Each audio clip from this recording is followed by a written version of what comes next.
BBC World Service, it's 7 hours GMT. This is The World Today with Julian Warwicker. Coming up, attacks on Libya backed by the United Nations. There have been airstrikes and more than 100 cruise missiles have been fired. They've been spearheaded by France. The main goal is to clean the airspace. Second, it's to stop the aggression launched by the Gaddafi forces against the people which are trying to resist in Benghazi. But Colonel Gaddafi remains defiant. The Western interests will be targeted as from now because of their aggressive Zionist aggression. This is a colonialist and crusading aggression. We'll bring you the latest from the ground. That's all here on The World Today. First, the world news. BBC News with Fiona MacDonald. Western forces have continued their attacks against Libyan government targets overnight as part of a UN-backed plan to establish a no-fly zone and prevent government attacks on civilians. In the initial wave, American and British naval forces fired more than 100 cruise missiles at air defence sites around the capital Tripoli and the western city of Misrata. Kevin Connolly sent this report from Tobruk in eastern Libya. In the arid jargon of the Pentagon, it was the first phase of a multi-phase operation against Libya's integrated air defence capability. On the ground, it was a spectacular display of Allied military power. More than 100 Tomahawk-guided cruise missiles fired at radar stations and missile sites. Antiquated facilities, but still dangerous, according to the American Navy. The Libyan media immediately began reporting that there were casualties on the ground and that Colonel Gaddafi's supporters had rushed to his presidential compound and to Tripoli airport, effectively offering themselves as human shields. The Libyan leader, Colonel Gaddafi, said the Mediterranean and North Africa had become a war zone. In a statement broadcast on national television, Colonel Gaddafi said that the Libyan people would be armed to resist what he called colonial aggression. Libya will be practicing its right of self-defense according to Clause 151 of the UN Charter. Unfortunately, according to this, civilian and military targets in the air and sea will be liable to serious danger in the Mediterranean. Libyan officials said the airstrikes killed nearly 50 people in civilian areas. President Obama said the United States and its allies had not sought military action but could not stand by given Colonel Gaddafi's threats against his own people. The British Prime Minister David Cameron said the aim was to enforce the will of the United Nations and stop attacks on the Libyan people. Russia and China said they regretted the decision to use force against Libya. Police in northeast Japan say 15,000 people may have been killed in the area worst hit by the huge earthquake and tsunami which struck 9 days ago. The new figure is for Miyagi Prefecture alone. From Tokyo, Rupert Wingfield-Hayes. When the final numbers are in, it's looking increasingly clear that the death toll from Japan's earthquake and tsunami will top 20,000 people at least. It dwarfs anything to have hit this country since the Second World War. And some here are now starting to talk of the disaster in similar terms, of how just like in 1945, people will have to start over again from scratch. It's a massive task that will take many, many years, but the immediate crisis is far from over. As many as 400,000 people are living in totally inadequate temporary shelter. They're cold and they have little food. World News from the BBC. The United States ambassador to Mexico has resigned following a row over leaked diplomatic cables. The website WikiLeaks had revealed that the ambassador, Carlos Pascual, questioned the ability of the Mexican army to tackle organised crime. From Mexico City, here's Julian Miglierini. Ever since the wires in which Mr. Pascual harshly criticized the Mexican security forces were released last December, his relationship with the Mexican government had been tense. In one of the wires, Mr. Pascual said the army in particular was slow and risk-averse and lambasted the coordination between Mexican institutions. This kind of criticism irked Mexican officials who did not hide their anger, and Mr. Calderón himself admitted that the release of the cables had caused serious damage to the bilateral relationship. The people of Haiti will be voting in the second round of presidential elections later today as the country battles a growing cholera epidemic. Voters will be choosing between a former senator, Milande Manigat, and a musician, Michel Martelly, who's never held public office. From the capital Port-au-Prince, Andy Gallagher. The two candidates who've made it through Haiti's troubled elections couldn't be more distinct. Michel Martelly is a former pop singer known as Sweet Mickey. He's been drumming up support through concerts and is known for his brash style of politics. His opponent, Milande Manigat, is a matronly former First Lady with an academic background. But the presence of former President Aristide could play a decisive role, despite the fact he can't run. An endorsement from him could boost either candidate. The Brazilian President Dilma Rousseff has told President Obama the US will have many opportunities to help develop Brazil's newly found oil fields. Ms Rousseff was speaking after talks with Mr Obama, who's visiting the country for the first time. For his part, President Obama said the US was looking forward to becoming one of Brazil's best oil customers. BBC News.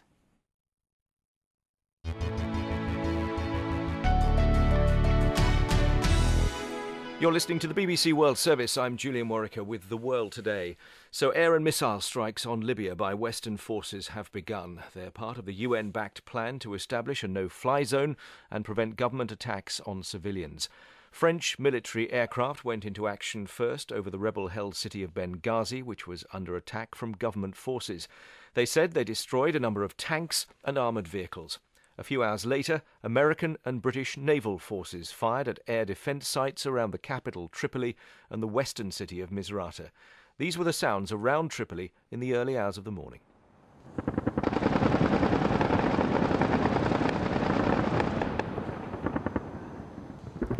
Well, this man lives in Tripoli, and he says there's been gunfire close to where he lives.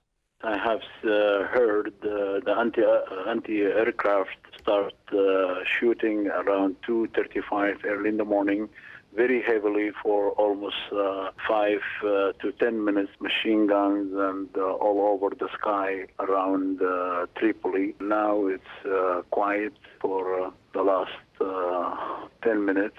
They are shooting very, very close to where I live. I'm not living too far from the home of Mr. Gaddafi. Well, Colonel Gaddafi appeared on state television late on Saturday to react to the military action, and this is what he had to say. This aggressive invasion has now become a ground for war. The Western interests will be targeted as from now because of their aggressive Zionist aggression. This is a colonialist and crusading aggression. Its aim is to declare a crusading war at large. The Libyan people is confronting and facing up to this aggression with victory, patience, and its belief in God. And is supported by citizens from the Arab nations, Muslim nations, and people from Latin America and Asia and Africa. To stand with the brave Libyan people to thwart this aggression. This aggression only makes the Libyan people more stronger and consolidate its will. Now we should arm all the masses, open the arms depots to defend Libya, its unity and sovereignty and pride. Well, President Obama said the United States and other coalition countries had done everything they could to prevent military action, but there'd been no alternative. This is not an outcome that the United States or any of our partners sought. Even yesterday, the international community offered Muammar Gaddafi the opportunity to pursue an immediate ceasefire, one that stopped the violence against civilians and the advances of Gaddafi's forces. But despite the hollow words of his government, he has ignored that opportunity. His attacks on his own people have continued. His forces have been on the move, and the danger faced by the people of Libya has grown. I am deeply aware of the risks of any military action, no matter what limits we place on it. I want the American people to know that the use of force is not our first choice, and it's not a choice that I make lightly. But we cannot stand idly by when a tyrant tells his people that there will be no mercy, and his forces step up their assaults on cities like Benghazi and Misrata, where innocent men and women face brutality and death at the hands of their own government. So we must be clear. Actions have consequences, and the writ of the international community must be enforced. Well, the spokesman for the French Foreign Ministry, Bernard Valero, outlined his country's strategy in Libya. First of all, the main goal is to clean the airspace. Second, it's to stop the aggression launched by the Gaddafi forces against the people which are trying to resist in Benghazi. So every mean will be used, but only from the sky. Let me bring in my two guests who were with me throughout the programme. Nabila Ramdani is a journalist and commentator. She's covered extensively events in Egypt, indeed has interviewed Colonel Gaddafi and his son Saif in the past. Michelle Fall is Chief Africa Correspondent for the Associated Press based in Johannesburg, which is where she joins us. Welcome to the programme, both of you. Thank you for being here today. Nabila Ramdani, your first thoughts on the events of the last 24 hours? Well, first of all, if I may react to the statement made by the French spokesperson, he said that the military intervention was only coming from the sky. But we have to point out that to the vagueness and indeed the broadness of the UN resolution, which states that indeed all necessary measures will be considered, and that doesn't exclude invasion. It rules out occupation very strongly, but it leaves the door wide open for invasion, and that's a major concern. The Americans have said they will rule that out completely. The Americans, but so far we haven't heard a unified voice on that point. Your wider reaction to the action that has now begun? Then?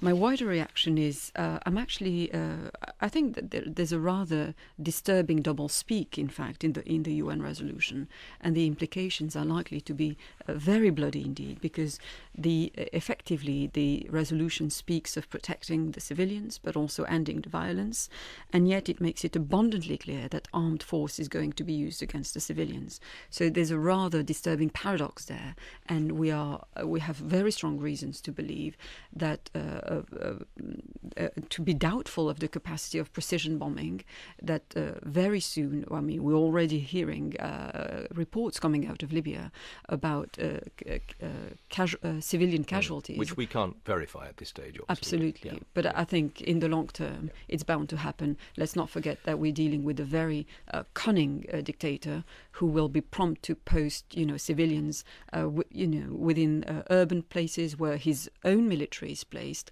and inevitably civilian people are bound to suffer from the airstrikes. Michelle Fall, I'll come to you in a moment, but if you'll bear with me, I want to bring Kevin Connolly, our correspondent, in on the line from Tobruk, because obviously when correspondents come up, it's important, I think, for us to get them on the air as quickly as we can. Kevin, what's the latest you're hearing from the far east of the country?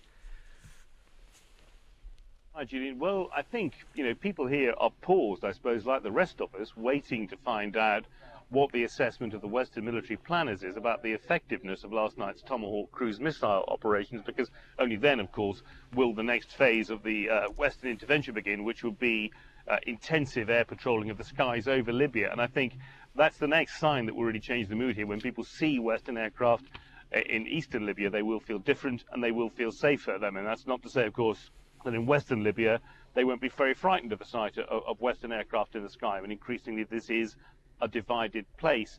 I mean, I think, what is interesting about these Western operations is because Gaddafi knows there won't be Western boots on the ground as part of this operation, he is obviously now revising his strategy to try to cope with the threat from the air, to try to get what political advantage he can from it, and to try to consolidate his grip on power. A lot of people are assuming that the first deployment of Western bombers will mean the end of Gaddafi. I doubt that, and he certainly doesn't accept it himself. You talked about the mood where you are, which must have fluctuated extraordinarily over the last 48 hours. There was clearly delight amongst opposition people where you are that UN resolution was passed, then concern at how Colonel Gaddafi reacted, now perhaps hope again because of the action that's taking place in the skies.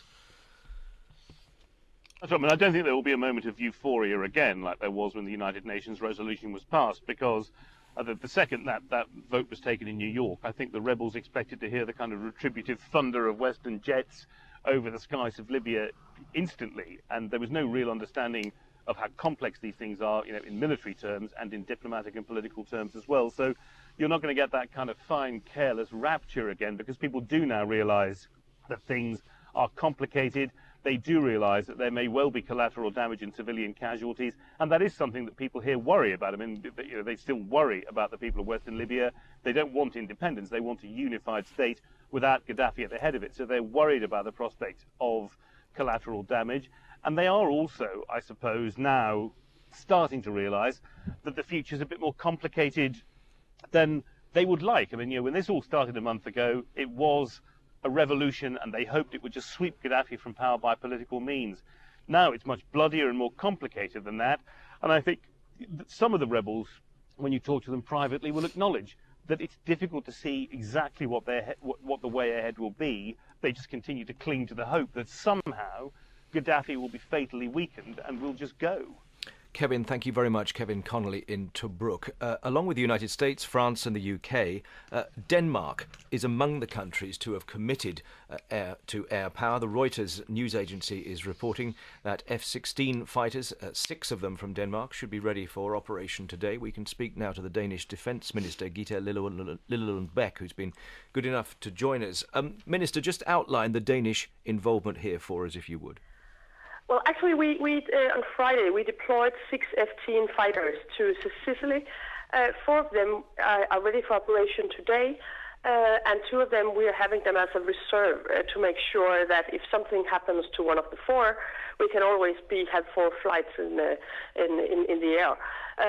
We also send, of course, support personnel, everything that's needed to run this for a very long time. So right now I have 100 personnel in Sicily ready to take off if needed. Who's actually in charge of this operation? Right now we are getting we have given the control to the U.S.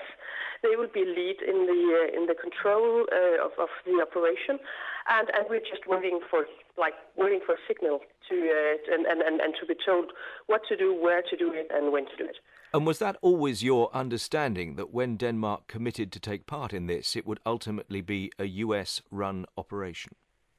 Well, actually, we managed to have the whole Danish Parliament, 179 parliamentarians, Friday night to support that. It doesn't matter whether it's a NATO mission or it's a mission run by US, UK, or others, because what is important is that this is a UN mission. We have been asked by the UN Security Council to tell Gaddafi by military means that he cannot do what he's doing towards the civilians. So therefore, the Danish Parliament and the Danish government, we are very clear that this is a UN mission. It's not about NATO or other organizations, and therefore it's okay for the Danish Parliament has actually accepted that this could be a US-run mission. What's the end game here in your mind? When will you know you have achieved what you've set out to achieve? I think the UN resolution is very clear on this, because it describes clearly what Gaddafi should do. He should stop killing the civilians, and there's a lot of other issues that he should actually fulfill. So just to be clear on that, sorry to interrupt. So if he stops killing civilians, he stays in power? Not necessarily, because the UN resolution lines out a lot of other issues or requirements towards him.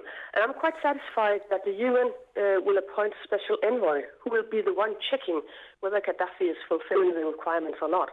So it will not be a decision by us, by you, the UK, by the US, but actually the UN will monitor this and will then judge whether he's doing what he should or we should continue to protect civilians. But the point that I'm making here, and I think it is quite an important one, is that can you envisage a situation where this military action ends and Colonel Gaddafi is still in charge of Libya?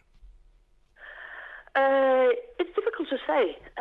One of the things that we discussed in Danish Parliament was that the military action is not about killing Gaddafi.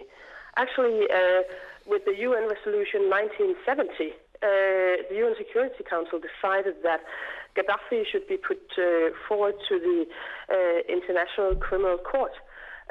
So my hope is that what we can do is to make sure that we can get Gaddafi, we can put him towards the International Criminal Court, and then it will be the International Criminal Court who will actually judge him. I understand that, but you'll appreciate why I'm pushing this point.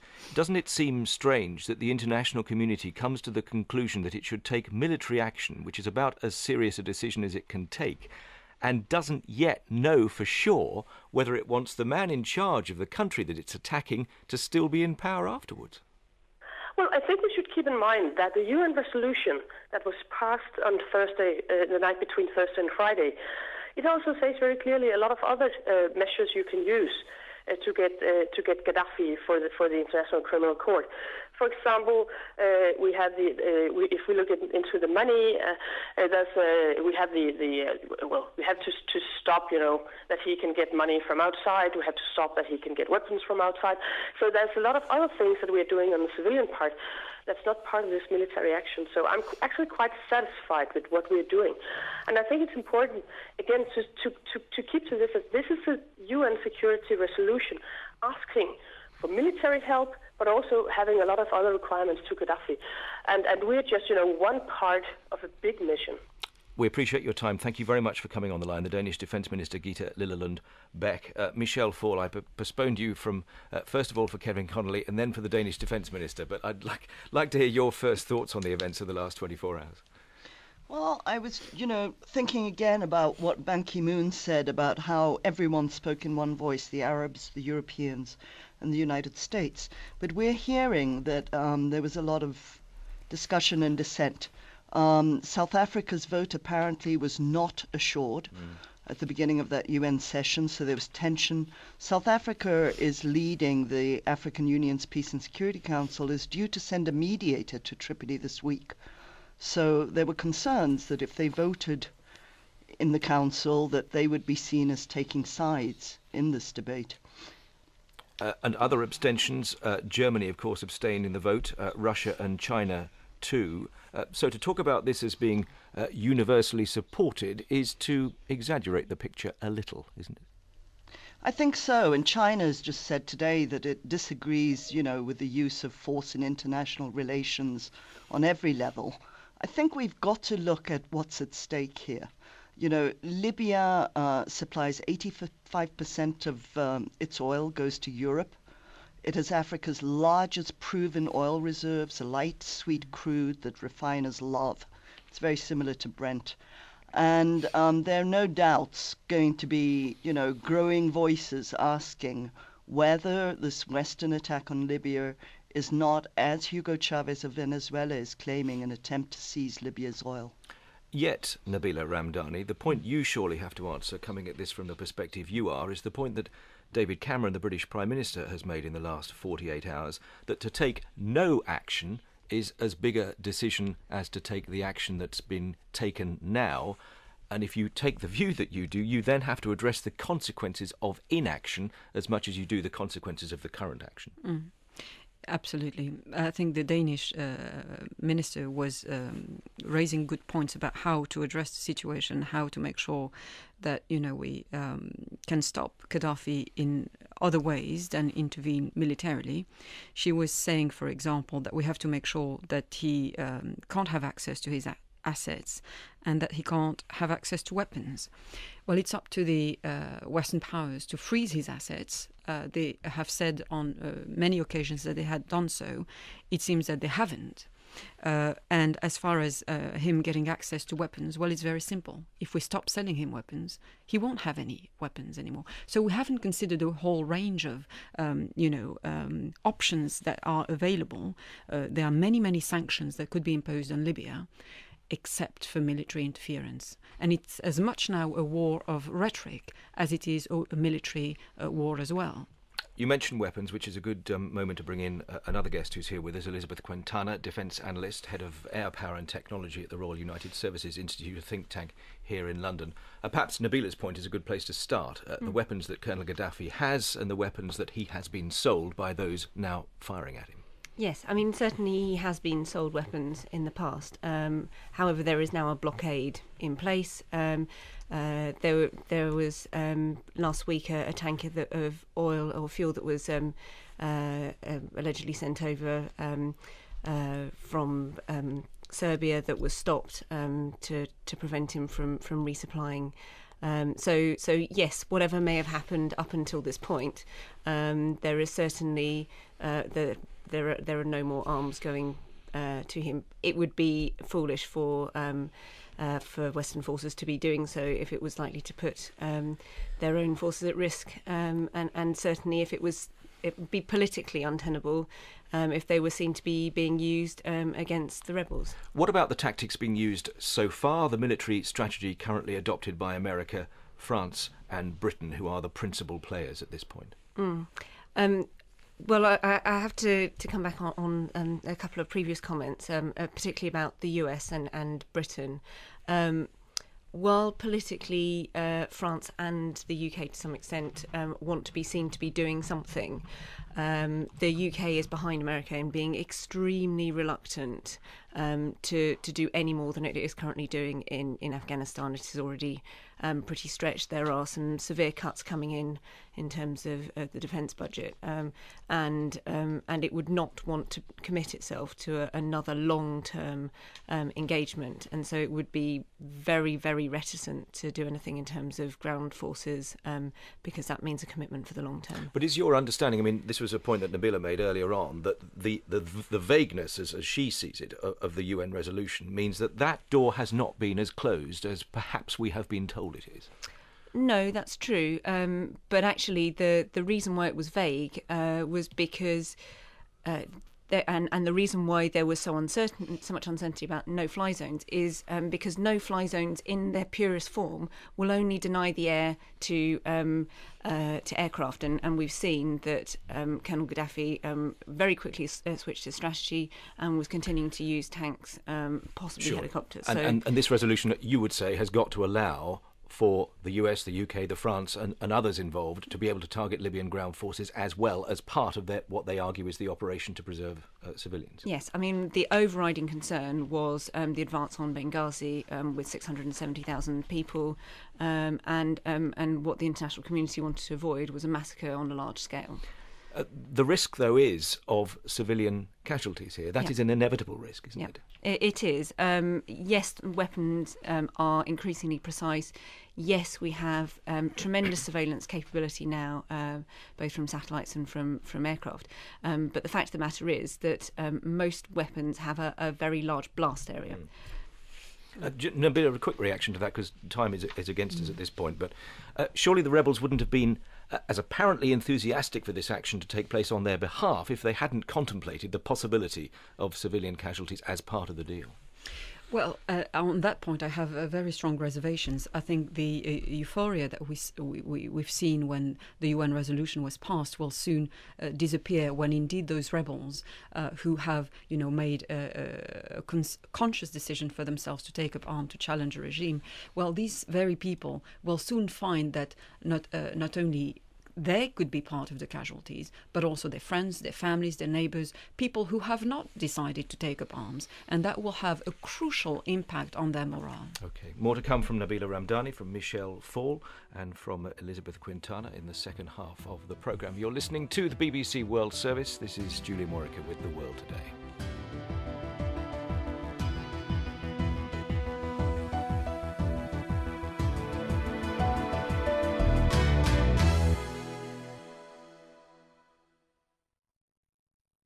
With bbc.com/news, you get the latest news stories anytime you like.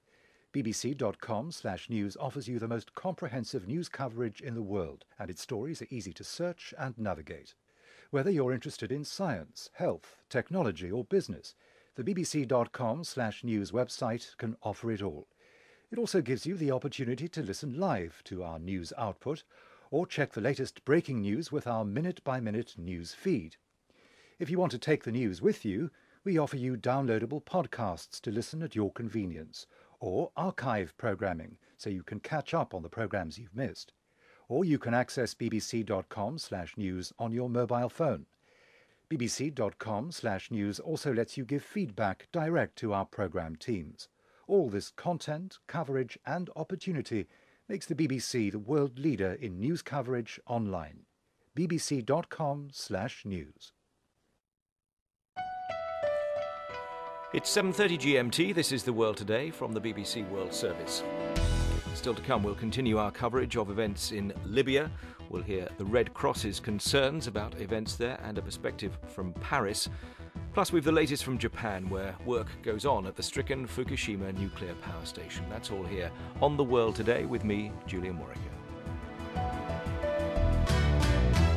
Now the latest world news.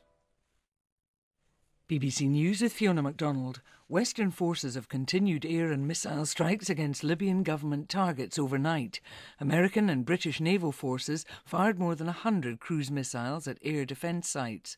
French and British warplanes also attacked targets on the ground. The French Foreign Minister said the raids would continue until Colonel Gaddafi stopped attacking civilians, withdrew his troops and allowed Libyans to express their aspirations for democracy. The Libyan leader said the Mediterranean and North Africa had become a war zone and warned that military targets and civilians in the region could be hit. He said the Libyan people would be armed to resist what he called colonial aggression. Libyan officials said the airstrikes killed nearly 50 people in civilian areas. There's been no independent confirmation.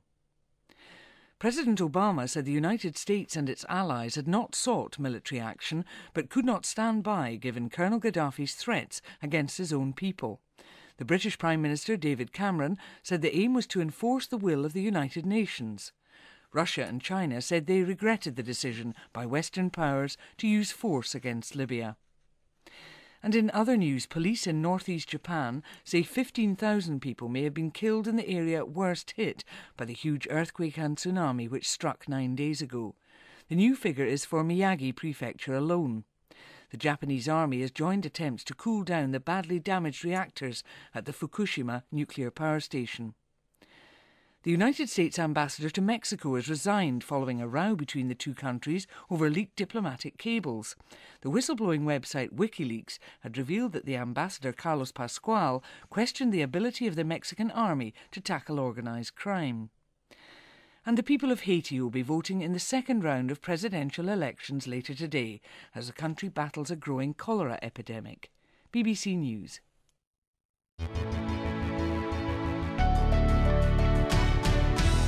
You're listening to the BBC World Service. I'm Julian Warwick with The World Today as we continue our coverage of events in Libya. And just on that note, it's worth mentioning the BBC's news website, which has a live page which brings you up-to-date developments in Libya from a variety of different sources. And I have in front of me here a comment from the UK's Observer newspaper, which thinks that Colonel Gaddafi could well be satisfied with what they call a stalemate, which leaves NATO impotently policing empty skies, while he maintains a stranglehold on his people and taxes the unity of the alliance opposing him. That's that point of view. The Telegraph's Rob Crilly, again according to this website in the rebel stronghold of Benghazi, has just tweeted, heavy downpour first thing, now the sun is shining. Benghazi looks like a city reborn. Well, we will certainly try and go live to Libya when we can in this half hour. In the meantime, Libyan state television has claimed that more than 40 people have been killed and 150 other civilians wounded in the air attacks that have taken place so far. The BBC and other media organisations, of course, unable to verify this. And eyewitnesses are saying that Colonel Gaddafi's forces have been continuing their offensive against the anti-government protesters. This doctor is in Libya's third largest city, Misrata. We have 16 dead and 46 injured persons. Beside those who we couldn't recover, by the ambulance, they have positioned snipers on high buildings, civilian building, and they started to shoot randomly on civilians, on the rebels.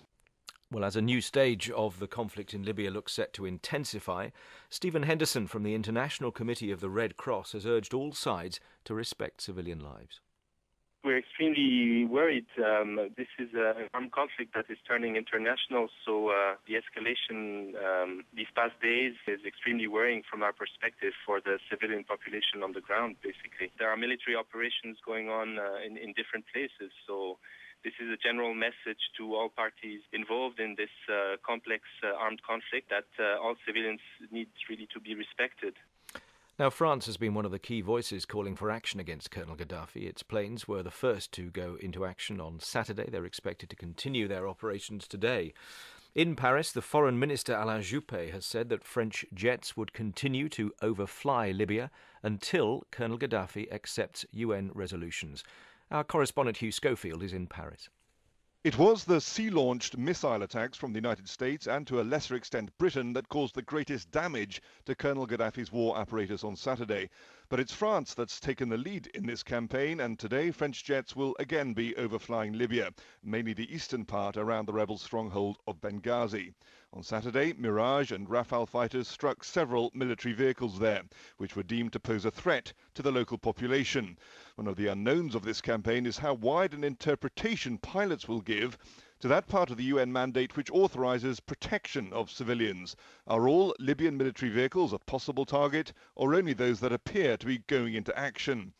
Foreign Minister Alain Juppé said that French operations will continue in the coming days until Colonel Gaddafi stops all violence against his people, withdraws his troops from areas where they have penetrated, and allows Libyans to express their aspiration for freedom and democracy.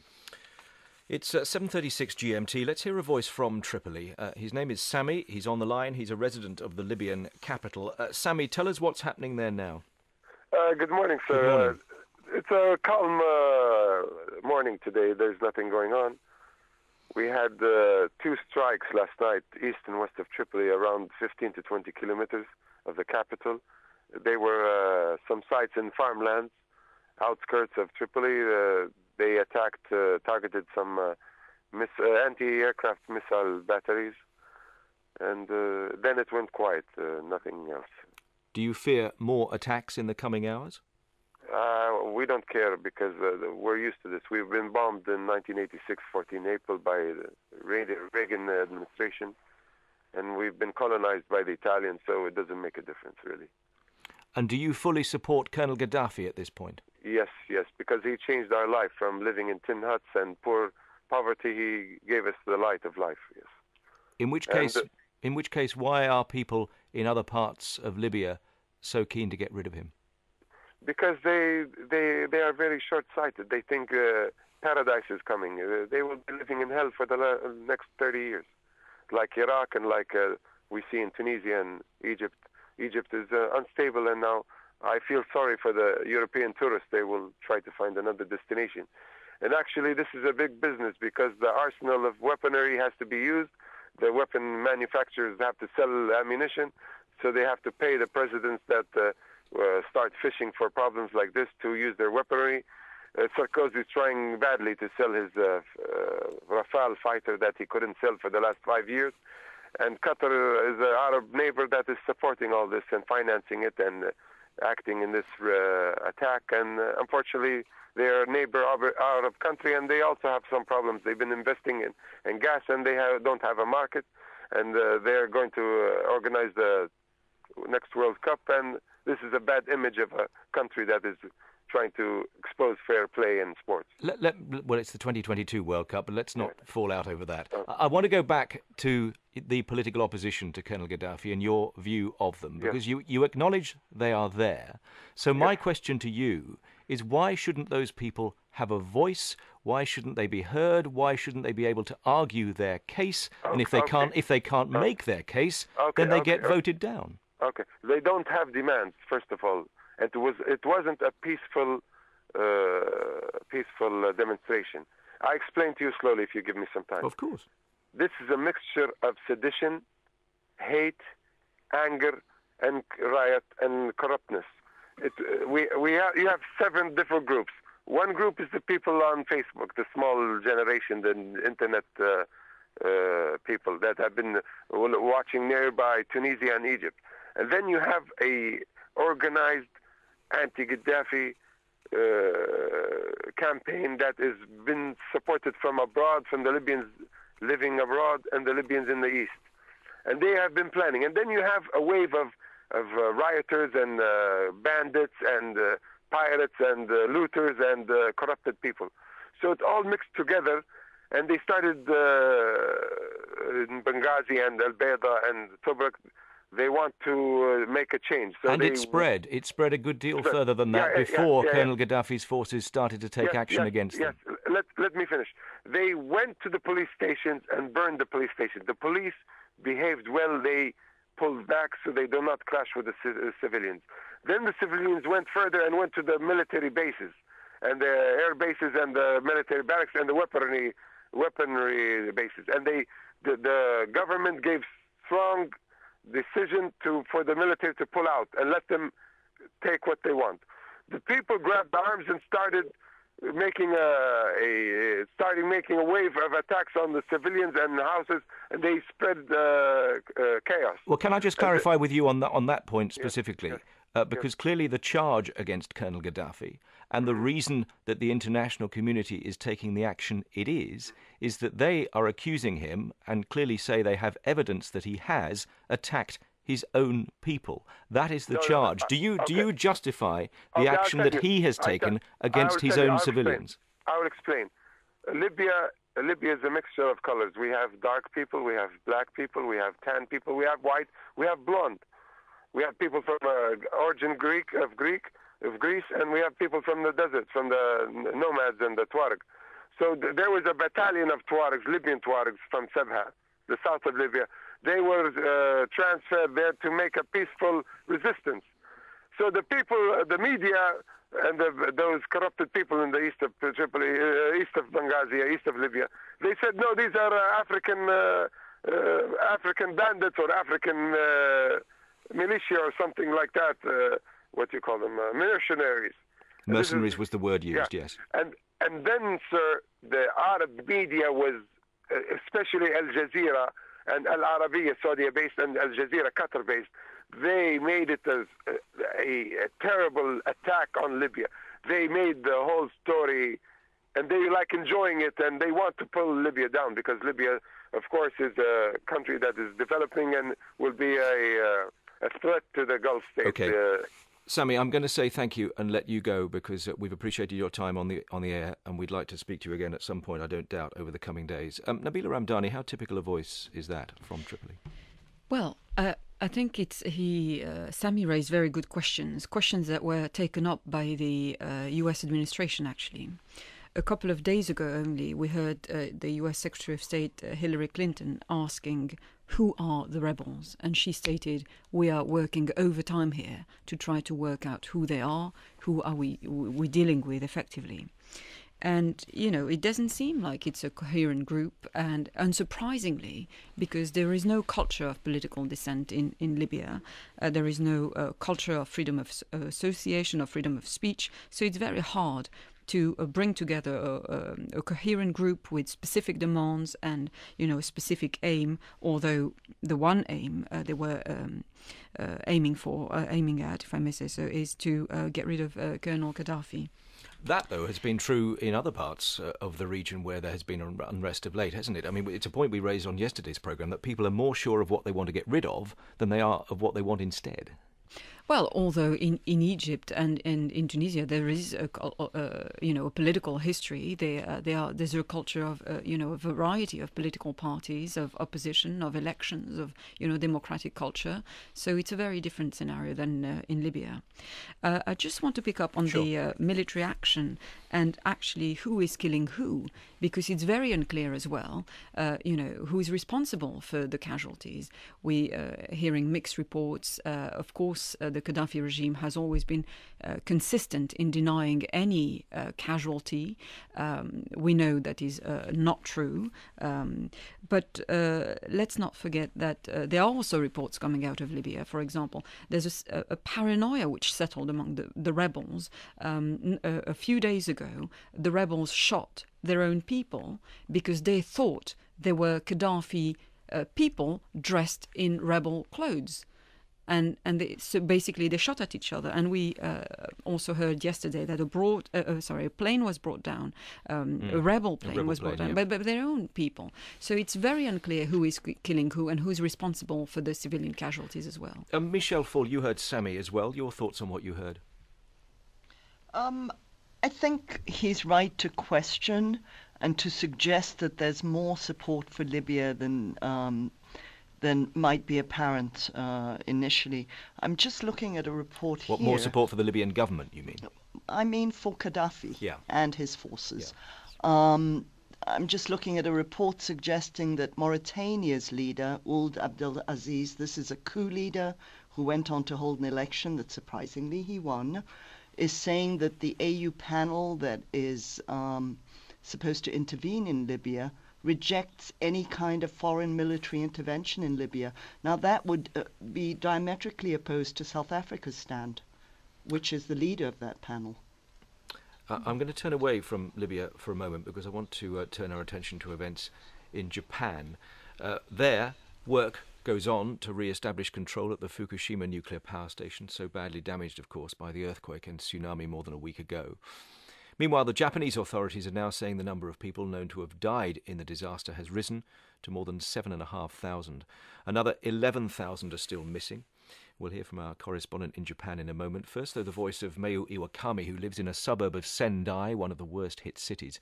And she's been giving us her reflections on the week just gone. Oh, definitely very sad, but we don't have an option to be negative about the situation. We just have to get on our life and try to get the usual life back. There's so many things heartbreaking, and often I cry in the night thinking about the kids. There are some people still not even in a shelter because shelters are full. They stay in a garage in some of the remote, isolated little fishing village in Miyagi Prefecture. We can speak now to Roland Burke, who's in Kamaishi in northern Japan. Let's start with Fukushima, Roland, and the work going on there. What's the latest you're hearing? Well, what we're hearing is that the work is going on to connect up two of the reactors to power. A new electricity cable was put through to replace the one that was knocked out by the earthquake and the tsunami. But actually doing that is very difficult. We're also being told that one of the reactors, pressure is rising inside. So the government's talking about releasing some of that pressure, releasing some of that vapour. That, of course, would release more radiation as well. The restoring of power is clearly key here, isn't it? Because the thinking, as I understand it, is that once you get power there again, the process of the cooling begins to work automatically in the way that it should have done prior to the quake and the tsunami. Well, I think that's what people hope might happen. The fundamental problem with the power station is that power was knocked out to it, and that knocked out the cooling systems, and the diesel generators were knocked out and the backups failed as well. The question is how badly those systems have been damaged by the earthquake and the tsunami and explosions subsequently, and whether once the power is restored it will actually work again. It's taking a long time for the work to be done, and that there is a fear that those systems will have been damaged by all that's gone on at that power station. I mentioned those figures from the Japanese authorities, now 7,500 people known to have died, another 11,000 still missing. The fear must be that those figures will still rise. I think they will. Down in Miyagi Prefecture, the next one to us, the police are saying they think 15,000 people may be dead. To give you an idea of the difficulty of establishing that, we just had a loudspeaker announcement here in this town I'm in, just up the coast from Miyagi. And the authorities were saying that they've got a number of bodies in the morgue, and that if then unidentified and people who are missing relatives should go there and try and identify them, and if they don't, they'll be buried by the municipal authorities. So it's very difficult, I think, to establish quite how many people are missing, quite how many people are dead, who the dead are. And when you're standing here where I am, down by the water, you can see why. Right in front of me, on the quayside, a large bulk carrier, a big ship, has been lifted right out of the water by the wave. It's on the quay, the bow has crashed through the seawall and it's jutting into the road. Here, between the water and the mountains that rise up behind, houses have just been smashed. They're just jumbles of wood, neighbours' houses, everything in together in a pile of wreckage at the bottom of the hill. And just over there, just behind me, there's a big fishing boat. That is maybe 50 feet long, 20 metres long perhaps. It's on its top, it's been capsized, and that's lying on top of someone's house. And the people here say that the man who lives in that house is still missing, and they fear he might be underneath that boat. Roland, thank you very much indeed. Roland Burke in northern Japan. It's nearly 10 to 8 GMT. Let's take a step back for a moment and compare the scenes that we are seeing in Libya now with the situation in Egypt. Two countries, two attempts at unseating a leader of many years, one peaceful, one not. It raises the question, which is more effective as a force for change, violent or non-violent resistance? Well, it's a question being examined by Erica Chenoweth. She's an assistant professor of government at Wesleyan University in the United States, and she's been comparing the outcome of hundreds of violent insurgencies with cases of non-violent resistance since 1900. And she found that non-violent movements were much more successful. Well, here Erica reflects on the situations in Libya and Egypt, describing some of the images she's seen and the sounds she's heard over the past few weeks.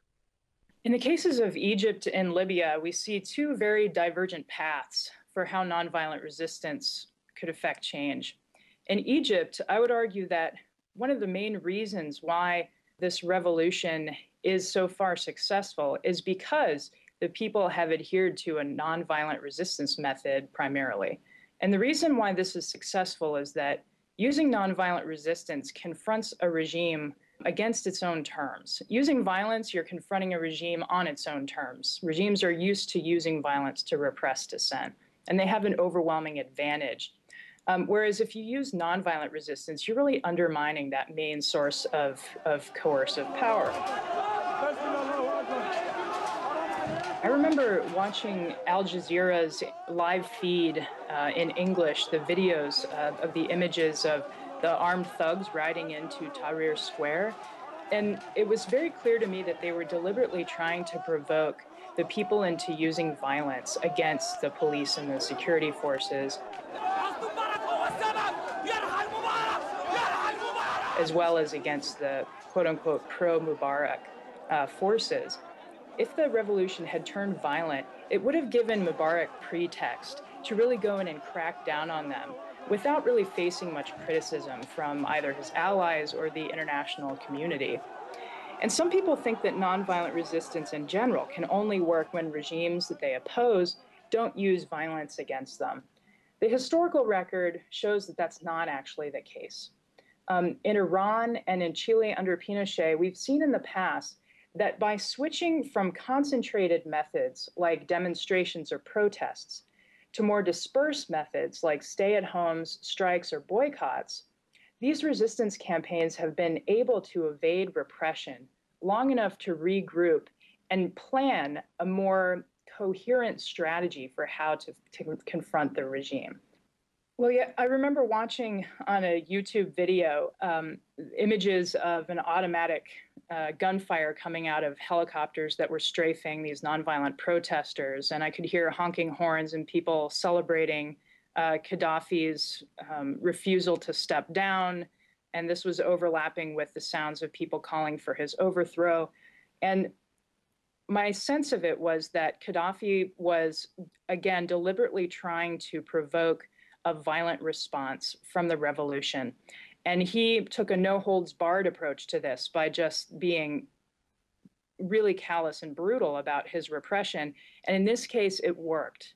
He did provoke the people into using violence and abandoning nonviolent methods.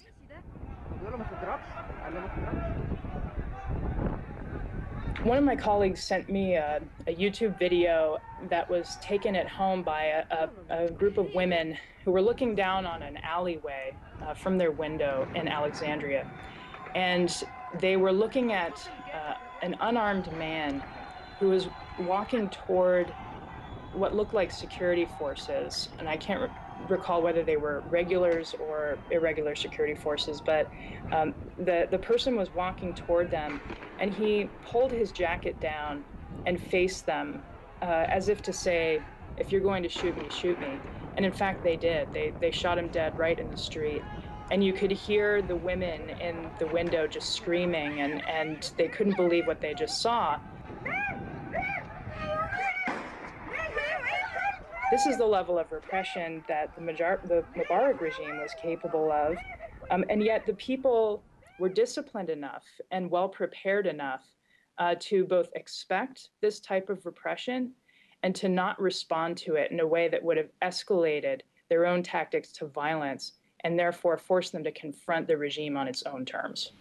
Erica Chenoweth's point of view, Give Peaceful Resistance a Chance, is the title of her New York Times article, which I have in front of me here. The figures: 50% of the non-violent movement succeeded between 1900 and 2006, she says, compared with about 25% of the violent insurgencies. Michel Fall, do those figures surprise you? Does that contrast surprise you? Yes, it does, actually. And I was very interested in that picture of this unarmed man challenging the security forces and losing. It's always been said on the continent that Egyptians are too docile. It's of interest to me because the same is said of Zimbabweans. We're too docile. Why are we not rising up against Robert Mugabe? And the Egyptians, despite knowing the kind of repression they could expect, have triumphed. I think we're all asking, what is it going to take for the rest of us in Africa? It's about judging the reaction, isn't it, when you start to protest, to demonstrate, to take huge risks on occasions? Well, people have been trying, In Uganda, where they've just had an election last month, the opposition and civil society groups organized large protests saying the election was rigged to put back into power President Yoweri Museveni. Well, they got tear gas, they got intimidations, they got arrests. In Angola, when just the call for such a protest had mass security forces on the streets, arrests preempting a march, human rights lawyers' cars were torched, people are getting death threats. I mean, Africans who fear that wave of protest could come down and move south of the Sahara, taking really repressive measures to try to preempt those type of protests. I'm going to drop some correspondence in at the end of the programme as well. Jesse Carpenter writes this: Gaddafi is a monster. He should have been dragged before the World Court for his atrocities years ago. We've talked for over 40 years and nothing has changed. How long does it have to take to set things right?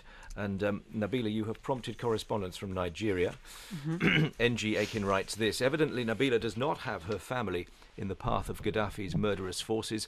Hence, she can afford, from the safety and comfort of the West, to make petty and spurious criticisms of the Western democracies. What do you say? Well, as it happens, I know Libya quite well, and I've visited the country on many occasions, and I was in Tripoli recently during the uprising. I'm a journalist, and I like going to places when things are happening. I like to see things for myself. And I certainly do not have a romantic view on wars. I've lost family. I happen to be Algerian. I've lost family in the War of Independence, which ended in 1962. I've also lost family in the Civil War, which marked and indeed marred the 1990s in Algeria. So my direct family have the experience of war, both against foreign forces, but also between the same people. So.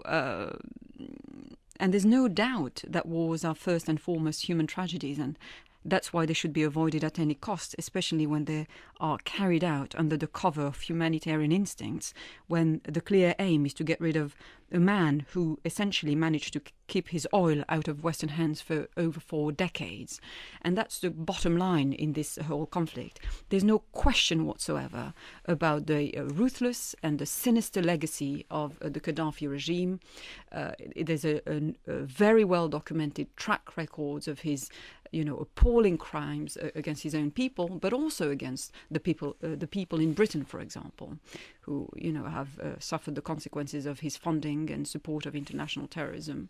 And there's no question about that. What I'm questioning is the way with which the West is dealing with the matter and the hypocrisy behind it. Thank you for those thoughts. Thank you to Michel Fall for your part in the programme as well. And thank you for listening to this edition of The World Today. Our headlines are coming up in a moment. With bbc.com/news, you get the latest news stories anytime you like. Whether you're interested in science, health, technology or business, the bbc.com/news website can offer it all. It also gives you the opportunity to listen live to our news output or check the latest breaking news with our minute-by-minute news feed. All this content, coverage and opportunity makes the BBC the world leader in news coverage online. bbc.com/news.